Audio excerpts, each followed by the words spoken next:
Yeah, bro, my name Ken. The king of shade, I get 10. A heavy weight on these baby lungs, I megatope with the pen. I said it once, I said it twice, and bitch, I'll say it again. Your rap's hide, and that's cool, but mine are better. Bonjour, ma famille francophonie. Buenos dias, mi familia latina. And good day to all of Team Ken and my Kendom. Welcome to the pilot episode of King TV, hosted by yours truly, African Santana. Today I'm joined by my wifey and dollhouse head mistress, Goldie doll. Y'all already know that's my baby. And we are here at the Rap Factory. What's gooding? Right. Say what's up to the girls. What's up? Okay. We have a lot to get to today, guys, and I'm trying to get to be as short, sweet, and to the point as I can today. But this is the pilot episode. You see what I'm saying? Period. So I'm very excited to have finally been starting my channel. As a matter of fact, when I approached now he's actually my boss, I actually work for him. But since I approached Mo Damavi, who happens to be the owner and chief executive officer of the Rap Factory, when I first approached him about this endeavor that I've been trying to get off the ground for the past 3 years now, he was just like, okay, Ken, let's get to that bag. You see what I'm saying? And since then, like, I've just grown to respect him and respect him more and more, like, each day. Like, you know, he's a very respectable person, and for that, you know, I do whatever he asks of me. You see what I'm saying? I'm very excited. My channel is going to be about a lot of things. We're going to be bringing to you natural hair tutorials, makeup tutorials, product reviews. I actually even want to get my little brother Cyber Z, who happens to be my biggest inspiration. I want to get him in on one of our episodes, as a matter of fact, yeah. And the way him and I key with like all these labels and shit, when people are just throwing this shit on because the name. Oh gosh. We be sitting like, we be there like, girl, that shit should have stayed on the brand designing sheet. Like, how it ended up on the rack, and then from there, people didn't just take it and put it on a sticky note and save it for a whole other season. Or just burn this shit to a crisp, because most of the time I feel like that's all it really takes, you know? Somebody fucked up along the way, let's just burn this shit to a crisp and we can act like it never happened.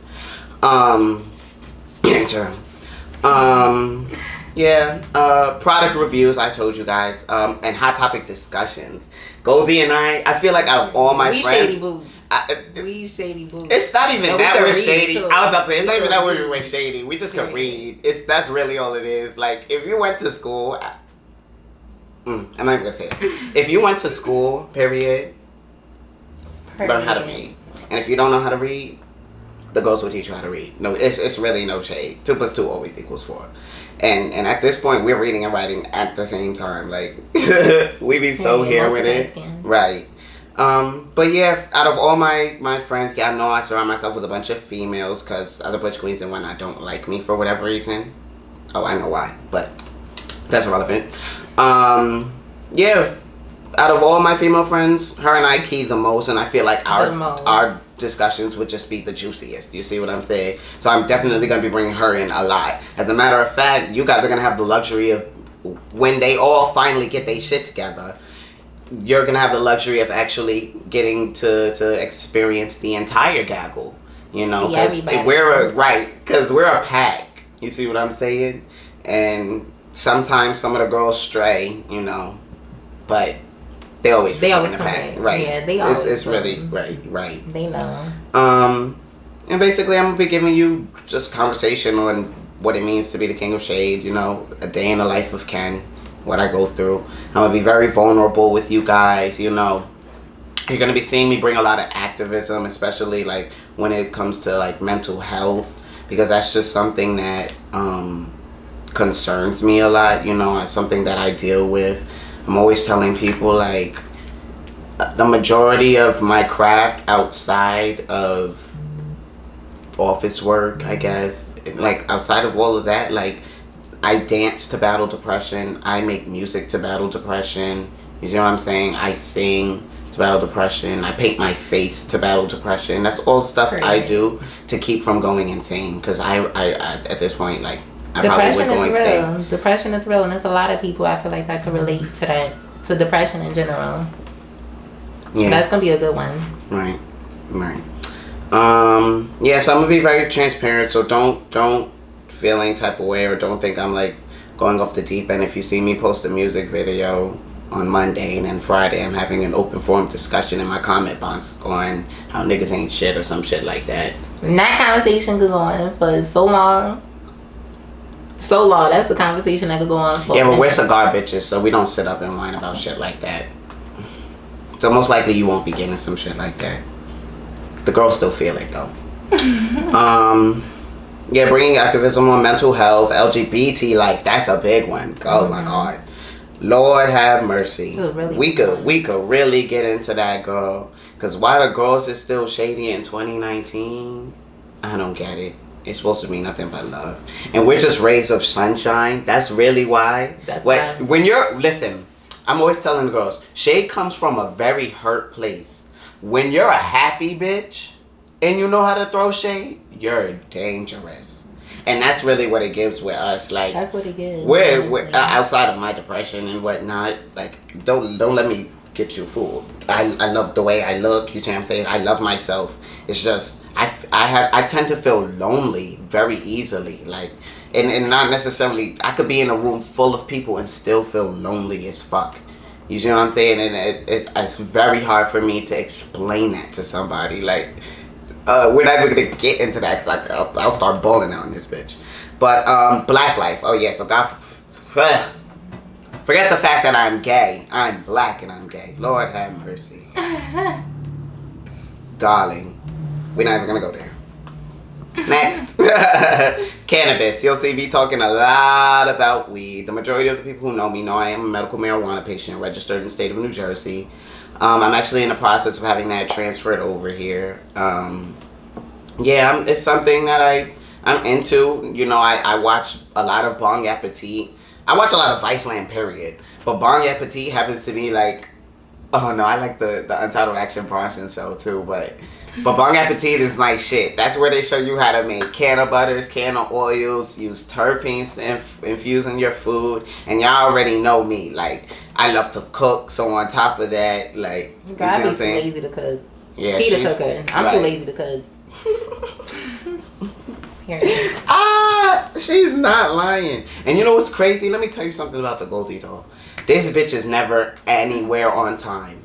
Never. She was ready before I was ready to shoot this video. And I just want to say thank you, bitch, for taking my craft as seriously as I do. All of Lollipop was supposed to be here except for my label manager, Genuine Beauty, who happens to be off-site in Philly right now. Yeah, that's just what it is.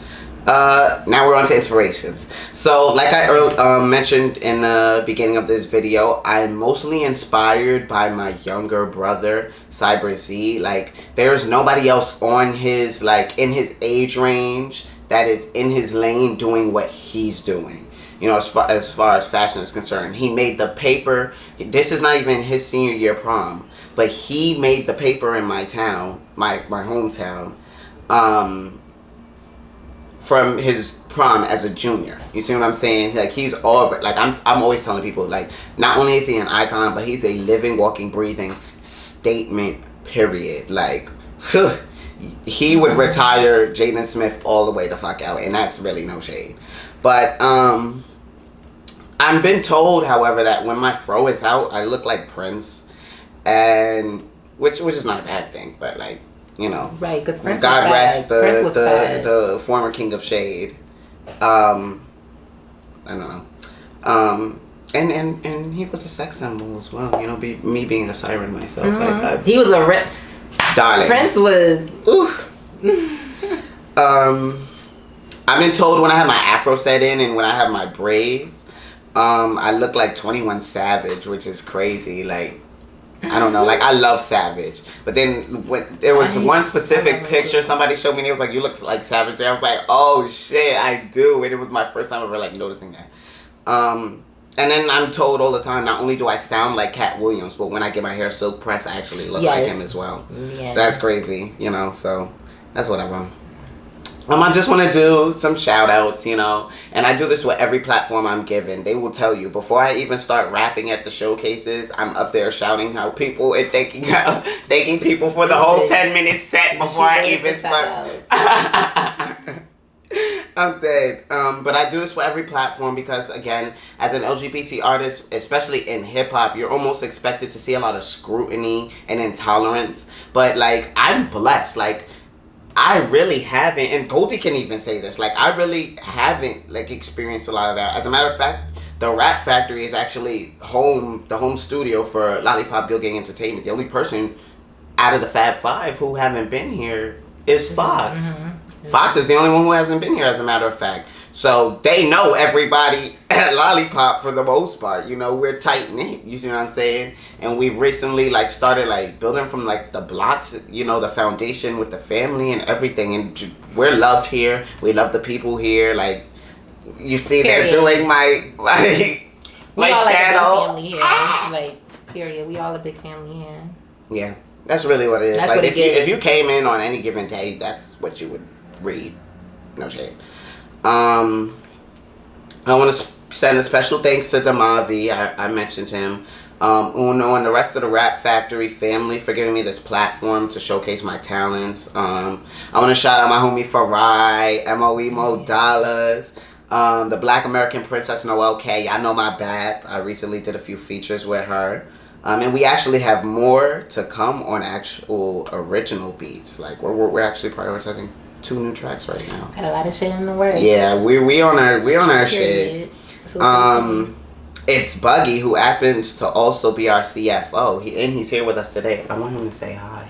No. You gotta come in the camera and say hi. You can't do no. What up? It's a pleasure. It's a pleasure. This is our CFO.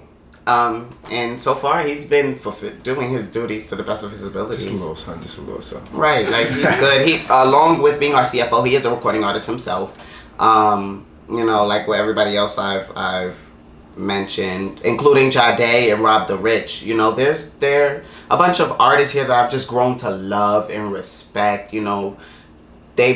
The majority of the people who come here to make music also work within the company in some form of fashion. We're a big family and we grind this is T.I. the family hustle. You see what I'm saying? We understand. Right, you will. When we get our TV show, oh God, the girls are going to gag all day long. I just finished. Of course, every day I'm supposed to shoot this show, I get into an argument with Dollars or somebody. Some bullshit always happens, but that's just more a part of life here, really. That's what family do, man. It's right. Funky, man. You heard? He's out. So I just love and respect all of them. Damavi, say hi too. You haven't said hi. He wants to be on the screen. Right, he's on set as well. Our CEO. I'm looking crazy, y'all. What's going on, y'all? He's doing his job. He's recording the goals. You know what I'm saying? That's my job. I'm producing it. So I'm usually behind the camera and I work in some of the craziest looking things. I don't always look all dapper all the time. Oh, but he knows how to dress up, darling. Oh yeah, I can clean and up. He'll retire you all the way out. I could He definitely be having these videos. These niggas panini pressed out their shit. And that's no lie. Yes. Well, I thank you for your time. Of course. I thank you. Wait. You did that wrong. Oh, you've got it. And he created that. This is a little Rap Factory thing. Period. I'm dead. She gave That's Chefy's thing. Right. Yeah. Right. Again, I want to shout out my label manager, Genuine Beauty. Along with the rest of Lollipop Guild Gang. Along with the rest of Lollipop Guild Gang Entertainment for investing in me, and keeping me booked and busy. Like I said before, May for us, we were busy. And we had a lot of shit. Dollars, come say hi. Say hi. Dollars. Yeah. If you listen to any of his music, which is fire, but you're bound to hear some years in there. A lot of them. Fuck it. I gotta edit. I'm gonna take 10 seconds. What's poppin', Louis? Yo, what's the vibe? I'm here again. Yeah. I was on episode 2.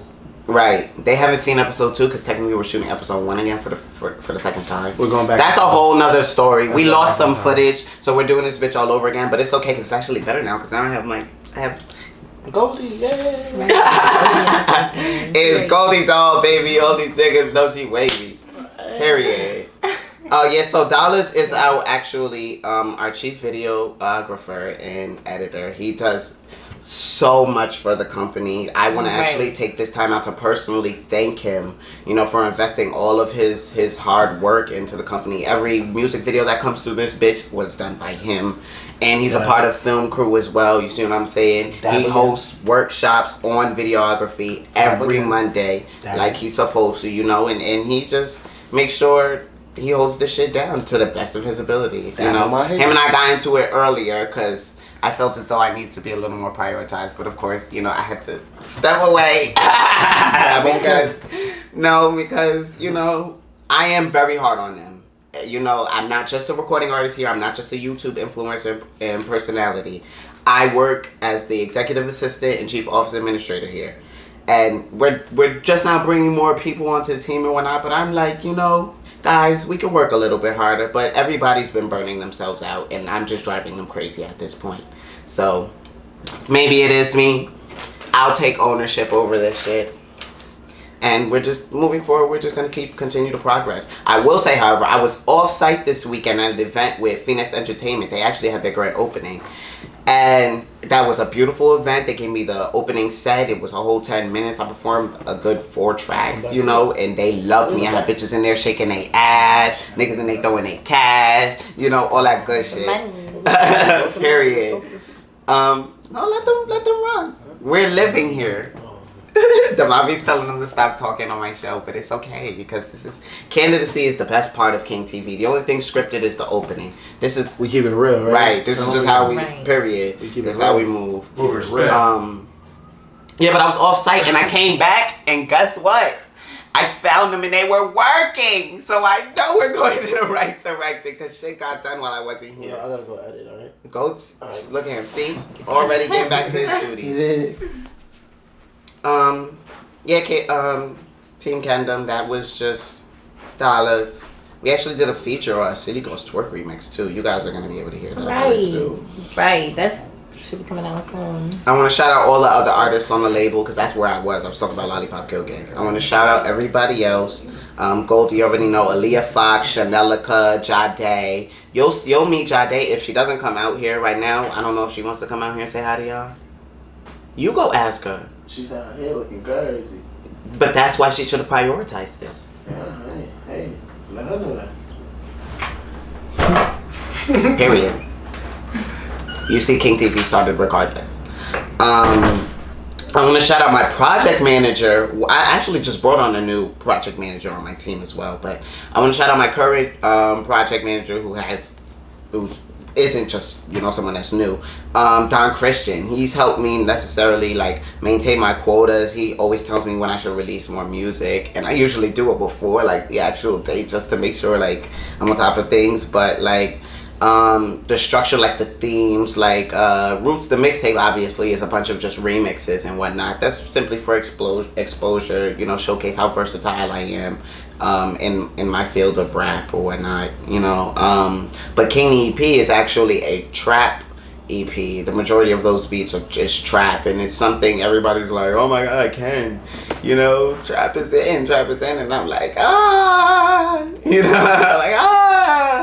hop. Originally the girls can't read. That's why they don't know. They read. But I was raised on old school hip hop, right? And things even I haven't mastered. I wouldn't say I'm a storyteller, but it's not something I can't develop in my craft. I just decided to be a rapper a whole year ago, and in the last year feel like I've progressed greatly in comparison to people who have been I know other people who graduated before me from my high school that decided to be artists right then and there, and they're nowhere near still not where we are. You see what I'm saying? So I know I'm surrounded by people who got me on the right track. Period. If you got a goal, you want to do something, you gotta just follow that shit through. Right, and not to and that's people get distracted, and that's really a period, no pad, because I'm currently working on 3 projects at once. Roots the Mixtape has debuted now. I've already started recording and getting beats from King the EP, that's already done and written. I just need to get beats for a few songs. And then the Lighter Side of Ken EP, I'm just writing all those tracks, and then I'm just praying that I'm going to find beats that coincide with them, you know. Yeah, that's really it for that. Like, thank you, Don Christian.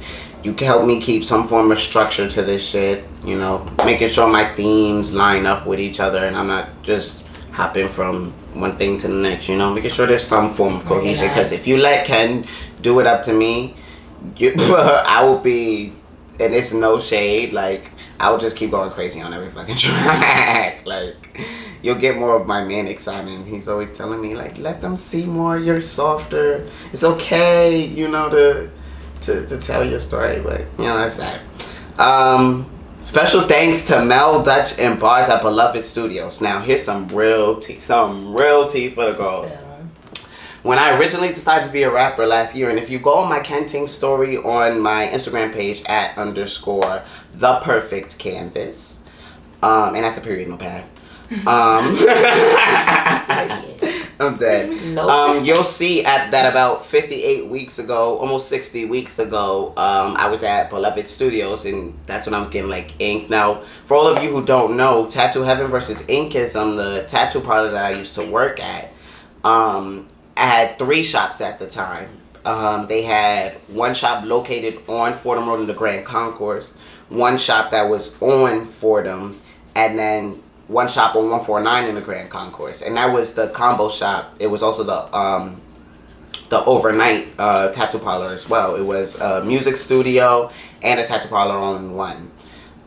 They used to host events there and everything. Now, I met Mel, Dutch, and Bars through my tattoo artist Jasmine, who had after I started working at Tattoo Heaven for a good little while, she would take me over with her to the overnight studio. And we would go over there and key out with the girls, smoke a bunch of weed. I met my mentor there, Mel, and so everybody who knows me knows I have like a battle rapper's pen, you see what I'm saying? But as far as like freestyle rapping, it's not necessarily something that I've invested a lot of my time into. But when I met him, he broke it down to me as simply just like relaxing and letting all of your thoughts flow. And I was explaining to him, like, because there's so much going on in my head at once, and that's what people don't realize about me, like, I have a bunch of things always going in my head, from work to music. I could be in the middle of typing up a spreadsheet and then a whole song comes to me, or the hook to a song comes to me. Like, nothing in my head moves at a structured pace. As orderly as I am, in my head, it doesn't give that. Everybody's running around. You know that episode of SpongeBob? I was like, we forgot the game. That's exactly how it is in my head. In fact, that's how you laugh too. It's like SpongeBob. Yes. I've been trying to tell the girls, SpongeBob enjoys doing everything in his life because he's depressed as fuck. Like, that's really all it is. Right? With poor little Gary. He don't got no partner, nothing. Just dumb old Patrick. And Patrick is funny. I would keep with Patrick all day long. The dumb that's just somebody you expect to say something dumb. Can I add a little side note? Go ahead. I heard something about SpongeBob. The original writer created SpongeBob and Squidward to be completely opposites. So the idea of SpongeBob is the kid brain where you just love doing everything, and Squidward is the adult brain where you hate going to work and life is just like meaningless. So they give that full like yin to the yang when they meet up in the show. Like, you see SpongeBob, he's so excited. He wants and to Patrick do so is much just sheer ignorance. Yeah, he's just blissful. He's just happy blissfully. So he plays like that little centerpiece, like in between both of them, but like ha ha ha, yeah. Ha ha ha. Yeah. So let me tell y'all about Beloved Studios. So one particular night. Now, actually, at this point in time, I was working at Garden State Plaza piercing with On Your Body, and working at Tattoo Heaven. You know, I think 3 days out of the week I was doing that. So one day after working at Garden State Plaza, I worked a 10 to 10 shift, and I came right back over to the Bronx, and we went to 149 in the concourse. So now I'm used to on Friday. Now this was a Friday night. Granted, Friday nights are always one of my busiest. Were always one of my busiest days because I was working at a mall. Of course, you see what I'm saying. So Fridays and Saturdays we saw the most customers, but Fridays and Saturdays at Beloved Studios they will host parties, and people were allowed to come and do whatever they want. Smoke hookah. There was wine and shit like that available. You know, weed. Shit, we need to go there. It was really BYO, whatever. So, and I've never seen anybody doing anything crazy. So I would just say like hookah, weed, and alcohol, I guess. You know, and one night in particular, after working a 10 to 10 shift at Garden State Plaza, I went over there, and I walked in, girl, dogged the fuck out. Now, by this time, I was mad comfortable with, like, coming in and leaving. Like, by that time, they had made me feel so comfortable. Like, I could just come in and go as I please. They never said shit to me. Oh, Ken, hey, what's up? You know what I'm saying? But I walked in, and there was a whole party going on. And now, the tattoo parlor is on one side. When you first walk in, it's on your right side. But then, all the way across the hall is the soundboard, the sound room, and the booth where people would record. Essentially, the music space. But right in between that was a giant room where people can congregate and necessarily like fellowship with each other and smoke together and talk and listen to music. They would have artists' music playing, you know, stuff off the radio playing. Really was an awesome place. But one particular night after I walked in and I showed up, dolled the fuck out, bitch. I had my face painted to the gods in back, darling. I had my jewels. I had all my ear jewels in. I have none in today. I just noticed that. I had all my ear jewels in. I showed up with my iced out Cuban link chain, and it was the one that was like long, so I could double wrap that and turn it into a choker if I need to. But I showed up, girl, a crop top that showcasing my ink, darling. I showed up just looking like a whole fucking fab ass bitch. Period. That's what it was given. So I walk in and immediately everybody turns their heads and they're looking at me. So I'm like, oh fuck. So I did one of those little church things, you know, where you tip your finger and you just relocate. Like some people might go downstairs for a second or exit the sanctuary to leave, you know, service if they gotta go somewhere else or whatever, go home or whatever. I did one of those and I tipped off into the tattoo parlor. But there was a song that I was working on the actual bus ride home, and I wanted to show it to Dutch. And at that point in time, they had me feeling like I was the next best thing out. So every time something came to my head, I always shared it with them. And it was like, oh, that sounds good, but change your flow. Or, oh, that sounds good, but do this. You know what I'm saying? They always like supported me and everything. And it was my first time really experiencing like that, something like that. So, you know, I was going across the hall to show him. And there was this one particular guy who kind of like was grilling me. And then now mind you, it was so packed, and I'm used to them bringing in like mad clients for their parties. But this was packed to capacity, like people are literally standing within inches of each other type capacity. And the way they had the production room set up, there was a table that was blocking half of the door. So you literally had to go under the table and crawl through to get into the soundboard, because that's the way they had it blocked off. And so I'm running through the crowd to get over there. There was this one guy who was just grilling me.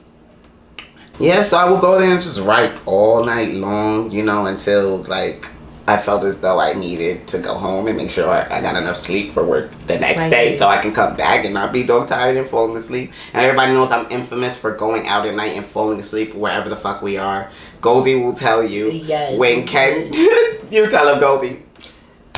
Ken be falling asleep anyway.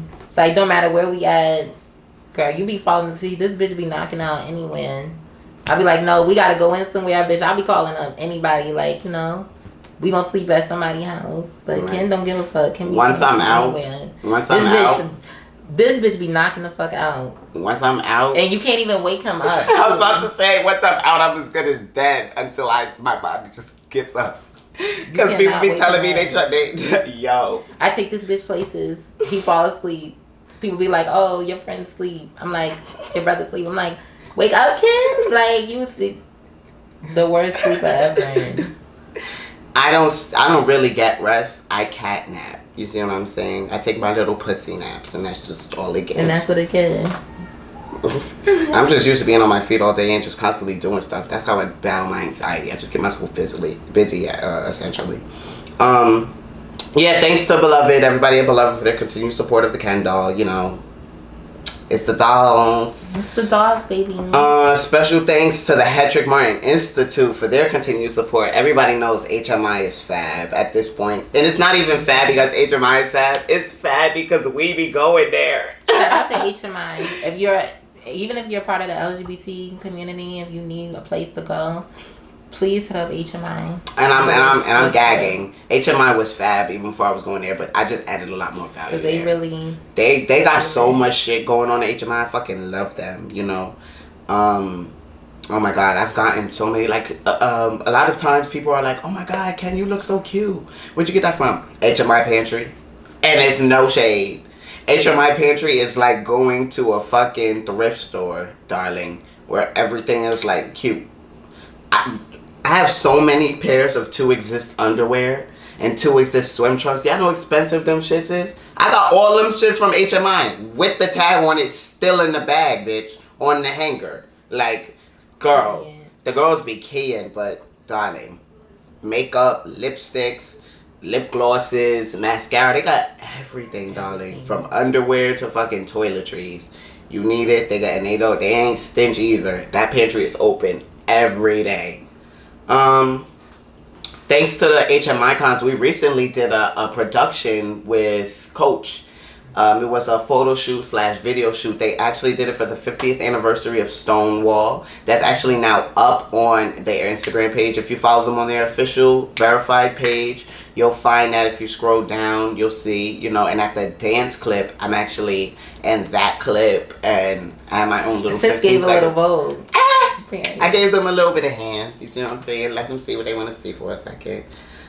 Thanks to my queen, my mom, you know, and my little princess Shania and my sister Samaya. I really do this for all the girls in my life because like things that have always concerned me, like my mom has never had a man in her life to buy her a house. You know, I always told myself I wanted to be able to do that for her at some point in my life, you know, to buy her a car, things like that. Like, I've always felt like she deserved that because she's been superwoman in my life, and, you know, that's pretty much it. Like, she raised me. She was constantly by my side, and you're not talking about somebody who just sent their child to school, like, and came, and he came home to them. Like, this bitch was at every event I had. Like, if anything that I needed, she was there, you know, writing letters for me, attending class, workshops, anything that I needed her to do. She was just there. So I really do this for my mom, period. Shout out to all the single mothers out there. Right, it's real hard. Yes, I was it's raised real by hard. one, so it's really hard. Right, yeah. It's and my mom is burnt out. Like, I see the way she is with my baby sister, and it's just like my sister gets away with everything. When me and my brother were young, we couldn't listen to grown folks' conversations without getting licked. We couldn't. My mom and dad used to argue because she used to want him to beat us. And she used to be like, you beat them enough. Why would I? But my mom was stern on us. And that's the only reason why, like, my brother and I, the only reason why we're gems is because we had so much pressure applied to us. Like, I wouldn't take a day back now that I'm looking on it because I'm so strong the way I am. And now, because my family, especially my grandmothers, were so integral in my life, I never wanted for shit. When I tell you everything up to college, my college was paid for. You see what I'm saying? Violins. They bought every violin I've ever owned, and I've owned 5. You know what I'm saying? Marching band. They showing up to all my games. Like, there was nothing I did. I could say out of my family, they've invested into me, like, the most. And I feel like now looking back on it, like, damn. You see what I'm saying? Like, they really put a lot into me. But I guess that's why I'm me. You see what I'm saying? Stuff you go through makes you. Yeah. And my mom spearheaded that whole child raising thing. Like, my little sister, I see the way my mom is with my little sister, and my little sister gets away with everything because my mom is just so tired. At this point, she's just like, Shania, go sit down. Like, what? Like, run around in the house? Bitch, I wasn't allowed to blink too hard. And my mom's gonna probably watch this and be like, you carrying, you dragging it. But I am dragging it a little bit, because actually I was so good. I knew how my mom was. So I wasn't getting beat. It was my brother who was getting the beatings, because this nigga used to throw tantrums and all that shit. But I love her. She's made from cocoa, gold, and honey, and all that good stuff. We're on to the final remarks, and then we're gonna just do a little bit more candidacy since we have some time left. I'm actually doing very well with time. But like I said earlier, I just like to take the time out to shout out everyone, because as a hip hop artist who happens to be a part of the LGBT community as well, and when I say that, I'm not saying like everybody else, all the other flames in the industry be like, I'm not a gay rapper. I'm just a rapper who happens to be gay. No, I market myself as a gay rapper. Bitch, I'm just nice. You take it or you fucking leave it. This is me, period. You see what I'm saying? I feel as though I represent hip-hop culture the best I can, and the best a flame could, period. You know, there are some other heavy like hitters in the game, but as far as me, where I'm concerned, I've branded myself very well. I feel as though I'm a whole brand. Like, am I bugging? If I'm lying, I'm flying. No, you are a whole brand. Alright. This my bitch. She was going to agree with me anyway, but she was being totally honest when she said it. And I know that because I knew the answer when I asked the question. But, yeah, you normally would experience a lot of scrutiny. I told y'all I'm blessed. Everybody who knows Ken loves Ken. If you know Ken and you don't love Ken, it's because you're hating on Ken. And if you're hating on Ken, it's because you secretly love Ken but don't know how to love Ken without hating. This bitch is a whole king. So, right. Like, it's no shade. Like, I bump heads with all the guys here. You see what I'm saying? But that's just because we all... It's not necessarily that we're all dominant forces. I feel like sometimes I make them feel as though they have to over-assert their dominance. Like, I don't know. I apply a lot of pressure in here. I told you, I'm always on these niggas. Always on them. I want to see things moving. Period. Yeah, but I'm blessed. Too blessed to be stressed, and I'm still stressed somehow. Wow. Yeah, everybody loves Ken. So I'm just taking all that love, blah, blah, blah, blah, blah, bottling it up into a nice little container, and I'm redispersing it out onto all of you. So just love us. And we'll continue to love you and try to keep you entertained to the best of our abilities. You know, I've spoken with several brands. Yeah. I am a brand ambassador. We are brand ambassadors. You know, I've talked about several brands coming in to do, you know, little master classes, you know, with their labels, their brands and whatnot. Like I have Glamazon Beauty, I think is supposed to be coming up. We're doing a product review on Glossier. We actually just received a $300 bags worth of makeup from them, courtesy of HMI in that Glossier masterclass. I be telling these girls, HMI's fabulous. Somebody's coming in the door. Let's see who it is. Ooh, bet you it's somebody we know and love and cherish. Uh-oh, I see a dad. Uh-oh, I see it. Oh, it's Trav. Trav, come say hi. Now, he is one of our in-house engineers and DJs. And he does an amazing job. Oh my gosh, this nigga just gave me this beat. Oh my gosh. So not only does he like take part in the quotas that take place here in delivering beats, he also puts together beat tapes. And recently he put out one, I think this was his third one. Yeah, it was the third one. And a part of a collective volume. And he just went through and was like, did you find your beat that you like? Did you find your beat? And I'm like, thank you. You gotta come say hi to Team Ken. Come say hi. He's shy sometimes, but he's not. Because he'll just, let me shut up. I was about to be like, he'll just open out his weed and start rolling the plate. He's not too shy to roll up life. Say hi to Team Ken. Introduce yourself. I'm Trav. Trav did that. That's my last name. And he does that too. Yeah, producer, musician, all of those things. Trav also hosts our workshop, which is on Monday on beat production. Now, like I told you guys before about Mo Dollars when he was in here, and I was telling you that he's our chief videographer and our editor. He hosts the videography workshop. Well, we also have another workshop that takes place on Mondays called Beat Production, and that's Trav's arena. Yeah, mobile production. Yep, that's what he does. About producing on the phone and stuff. So. Yeah, he yesterday's class was actually showcasing how to like produce on your phone and whatnot, not necessarily having to sit at a computer in front of a like keyboard. He was showing us an app that works like very well, you know. And I was typing up notes the majority of the workshop, so I missed a few things, but I learned a lot. Even missing shit, I was learning a lot. And I need to get him to open up more in his class. Like, how you a whole teacher and you whisper into your students. But he's growing, and you know, this is a beginning thing for him. So, you know, he's never had to teach anybody else how to make the magic that he does. You see what I'm saying? So we're learning how to get on his level. Hopefully one day I'm on Trav's level. But he did that. I can guarantee you. If it's done by him, it was dead. Period. All right, Travis saying bye to y'all. Say bye. Bye, everybody. I'll see you guys. I'll see you inside. Stay tuned from everything from fashion to my faith and spirituality to my frizzy and fabulous fro team cat. Woo, woo. This is the part where they play the closing music. You'll get that. Wait. Period. Right. Dream Doll is gonna kill me because I have coined that song. She is going to kill me. She is going to kill me. And I love you, Dream. It was all in homage of you. But I body that shit. It's no shade. But I love you, bitch. Bye. Big up to my youth. Niggas know I'm about to drop a bomb every time I step in the booth. Sweet and wise like the truth. Judging bitches like Ruth. West African.